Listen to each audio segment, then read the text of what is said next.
Up, ninjas? Okay, this video is going to be basically the summation of years of mistakes that I've made, and so I promise you, if you watch this video, take notes, and understand all of this, I'm going to save you so much time and so much money that you'll never know that you would have spent or lost, and so you'll never be that grateful to me, but if you follow these exactly, you're going to save yourself so much time that I have personally wasted making these same mistakes. So, things to remember before purchasing. So these are just little notes that you should just apply to every scenario you have on AliExpress whenever you're finding a manufacturer. So when you actually go to contact a manufacturer, let's say that we are gonna, buy this specific product. So what you want to do when you actually go to reach out to contact them is you want to portray yourself as the purchasing agent, the purchasing manager, the lead purchasing agent of, a larger company. And whether or not you actually have a larger company, not yet, right? It's a little bit of fake it till you make it, but just trust me when I tell you, you will get pushed to the side and you won't get the same type of customer service and, speed of responses and communication if they don't, if they don't see you as somebody that is going to, make them a lot of money. So what you want to do is you want to, we're going to use my exact template that I will share with you guys. And so we're going to be contacting the suppliers. And all of this is going to be shared with you, obviously. And so basically what we're going to do is we're going to lead off with, hi, XXX, whatever their name is. My name is Kevin, and I'm the lead purchasing agent of That Lifestyle Ninja LLC, right? And so you kind of want to make yourself sound, important and be somebody that they would want to actually give their business to.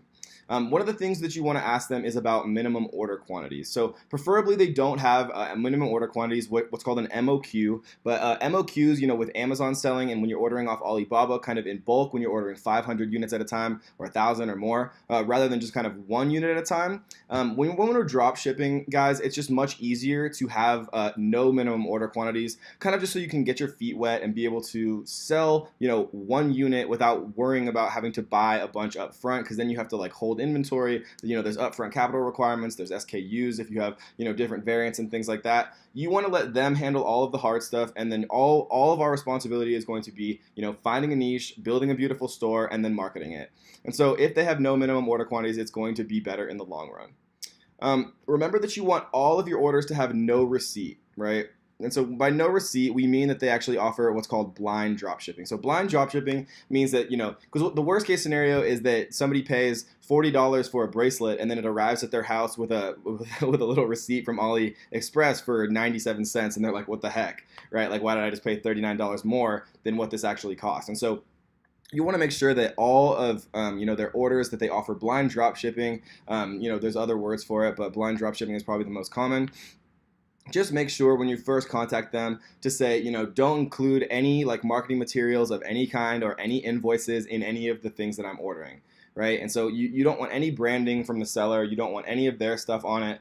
Literally, all you want is just the product. Maybe you're going to include an insert like thanking them or bringing them to your website or offering them a coupon. Maybe you're going to, add your own logo, but you want to make sure that it has none of their stuff on it.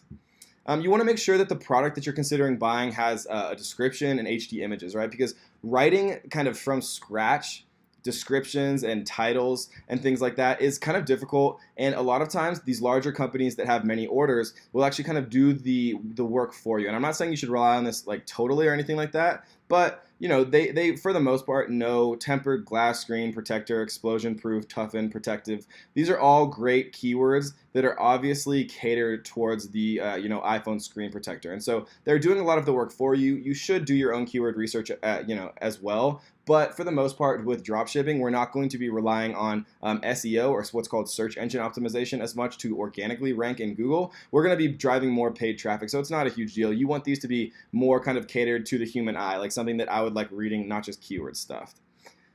You want them to provide real access to inventory feeds on all products. And so what this means is you want to know how many they have of certain things, so you're not, promising that you're going to deliver this product to your customer only to then realize that, they don't have any left and things like that. You want to make sure that they offer a good return policy. So a lot of times I get the question, Kevin, what happens when somebody orders something that I'm drop shipping from China and they return it, right? Because obviously it doesn't get returned to me personally. It gets returned back to where they bought it from, which is that Chinese factory in most cases. And so a lot of times, big sellers on AliExpress will offer return policies if there's damage or it doesn't arrive or things like that. And generally, what they do is they'll charge like a 10% restocking fee, which is about the average. So if it's something way higher than that, then it might be something to be concerned about. But if it's about 10%, that is pretty average because it does take them time kind of to get it back into their systems and things like that. You want them to offer what's called bulk drop shipping. And so, guys, I would recommend while we're doing this, take your own notes. These will be available for you, but just trust me when I tell you, writing it down for yourself, not just trying to memorize it, kind of understanding why we want these things is so important. Like, obviously we would want blind drop shipping, right? Because it means that it doesn't show them what we actually paid. Because think about it, if it was you, if you order something off an e-commerce store and paid $50 and then you saw that the price of it was $7.95, you'd be mad, right? And you'd probably want to charge back or send a nasty customer service email.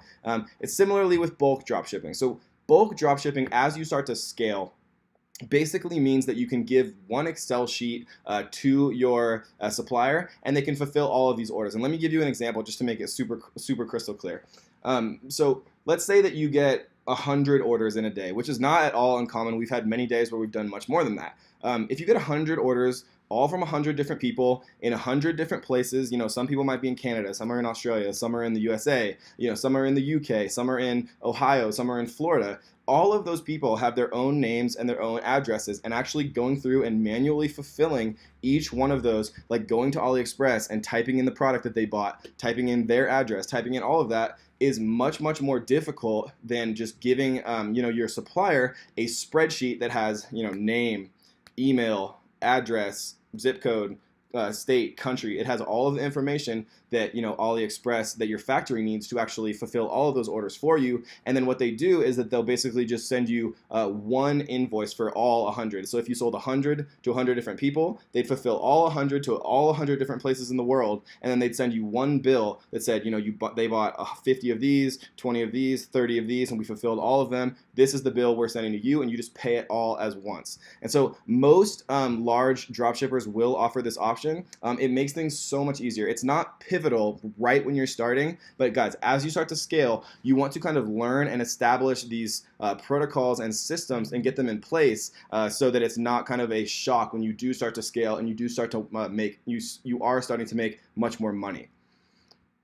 It's nice when they provide an online portal to place and track orders. And so what I mean by this is it depends whether or not your supplier or your drop shipper wants to use their own shipping accounts, at which point they'd get the tracking numbers, or if they want to use your shipping accounts, and at which point you'd get the tracking numbers. So it's done both ways. I generally prefer to just have them take care of it, because when we use Oberlo, which is what we're going to be using to automate most of this and take most of the work out of this for us, Oberlo actually does have the capability of pulling in the tracking number for you in most cases. And so it's nice if they have just some type of online portal to track orders, just because if you want to kind of come back and just make sure that see what happened if somebody says their order never arrived, and you can say, well, according to the tracking number, it arrived in Orlando, Florida, at your address or whatever like that, and just so you can give that proof back to your supplier to kind of get refunded for it, saying it never arrived and things like that. So it's nice to have kind of just a historical place that we can go back to and just see what happened.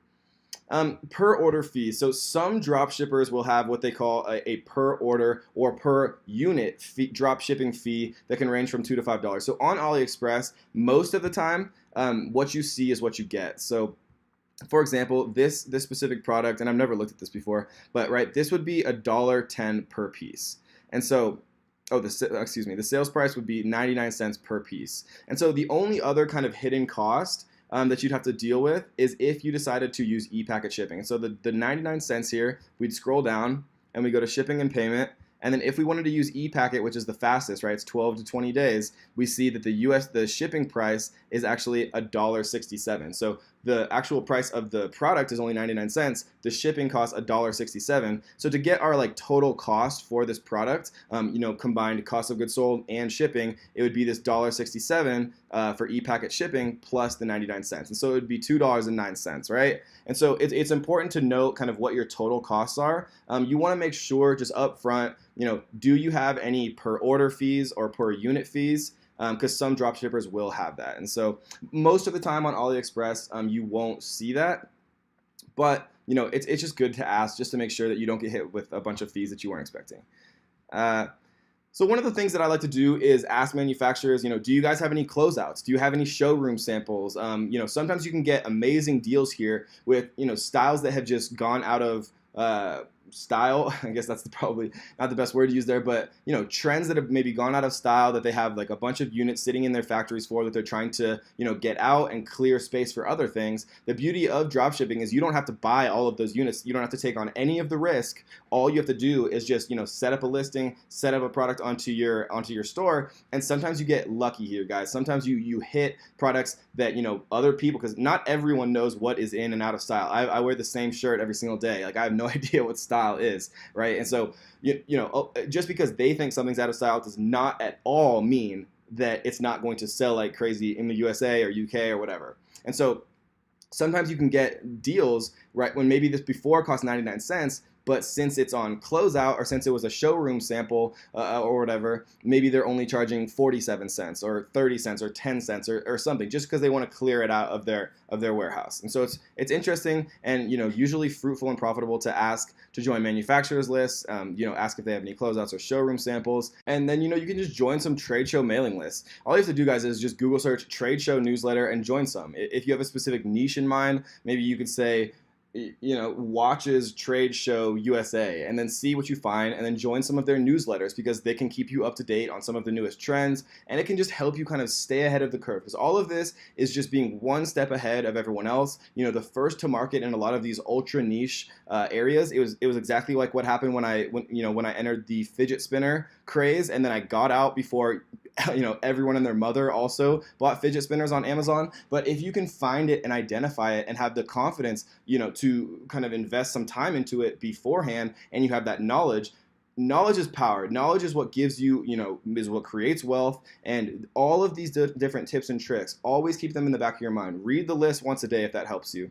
And then the last thing that I want to talk about is ask for their best sellers. I know that seems super obvious, but people just don't do it. And manufacturers are very willing to tell you what their best sellers are, because in their mind, it incentivizes you to buy. So, don't take it as scripture or anything like that, but it's interesting to see what their best sellers are. Ask them if there's any that aren't listed on AliExpress, but that are doing really well and people keep perennially ordering, and they'll tell you for the truth. Do your own research. I always say trust but verify. If they tell you that something is a bestseller, check it out on Google Trends, check it out on eBay, check it out on AliExpress. Do all of the methods that we've talked about up until now, so you can be sure for yourself. And then if you stumble on a real winner or a real bestseller that they maybe didn't have listed on their public AliExpress site, that's just a bigger win for you, and it's more profit at the end of the day in your pocket. So I hope that helped, guys. Those tips right there, I've learned over many years of mistakes, and so it's going to save you guys a ton of money and a ton of time, and I hope it was helpful. We'll see you on the next one.